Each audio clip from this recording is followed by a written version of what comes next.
बिस्मिल्लाहिर्रहमानिर्रहीम।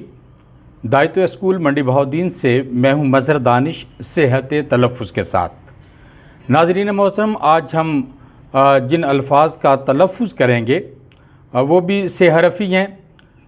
मतलब इस लफ्ज़ में जो पहला हर्फ होगा वो मज़मूम होगा, दूसरा भी मज़मूम होगा, तीसरा साकिन होगा।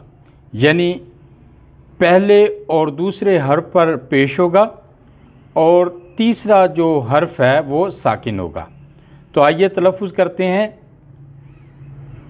दुहुल, रुसुल, सुबुल, तुरुक यानी तरीक की जमा, उफ़ुक, उनुक यानी गर्दन, हुजुब, कुतुब, उसुद यानी असद की जमा, उहुद, तुतुक, तुनुक, जुनुब, उज़ुन।